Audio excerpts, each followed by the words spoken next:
संयोजिता से शादी या ब्याह रचाने के लिए समय को व्यतीत करना चालू कर दिया, और वहीं एक तरफ कौन, गौरी है ना, गौरी अपनी ताकत को बढ़ाने में समय को व्यतीत करता रहा, है ना। तो देखना पृथ्वीराज चौहान की जो बीवी थी उसके नाम भी बता दे रहा हूं, 1191 की बात बता रहा हूं, ध्यान से सुनना आप, है ना, ठीक है। पृथ्वीराज चौहान की मैरिज, पृथ्वीराज चौहान, ठीक है। अब विवाह होगा किससे, संयोजिता से, ठीक है, संयोजिता, संयोजिता ये नाम है भैया, संयोजिता।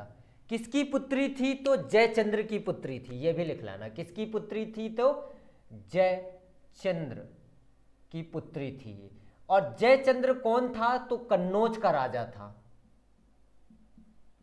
कन्नौज का राजा, कन्नौज का राजा था ये, ठीक है, किंग बोल सकते हैं, है ना। अब देखो, ठीक है, अब पृथ्वीराज चौहान जो था वो संयोजिता से प्रेम करता था, है ना, संयोजिता से प्रेम करता था, मगर जयचंद्र भले इसके सगे संबंधी था पृथ्वीराज चौहान का, मगर जयचंद्र पृथ्वीराज चौहान को पसंद नहीं करता था।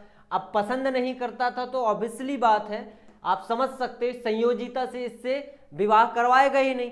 तो सोचा, जयचंद्र ने सोचा कि भाई एक काम करो, पृथ्वीराज चौहान लगा हुआ है तराइन की प्रथम युद्ध को जीतने में, तो एक काम करो, प्रथम युद्ध को वो जीतता रहे जब तक मैं संयोजिता की और कहीं ब्याह रचा दूं और शादी करा के इसे मैं विदा कर दूं। मगर दुर्भाग्यवश ऐसा हुआ, पृथ्वीराज चौहान ने प्रथम तराइन के युद्ध को बहुत ही जल्दी जीत के समाप्त कर दिया, और जब उसे पता चला कि जयचंद्र संयोजिता का विवाह और कहीं करा रहा है, तब ये खफा हो गया और पहुंच गया वहीं पर मंडप वाले एरिया में जहां से विदा होने वाली थी, वहीं पहुंच गया। उस शादी को रोक के उसने, पृथ्वीराज चौहान ने संयोजिता को भगा लिया और भगा के उसने शादी कर लिया। समझ में आया यहां तक आपको अच्छे से, ठीक है। और इसी को कहा जाता, भगा के शादी करने को ही कहा जाता राक्षस विवाह।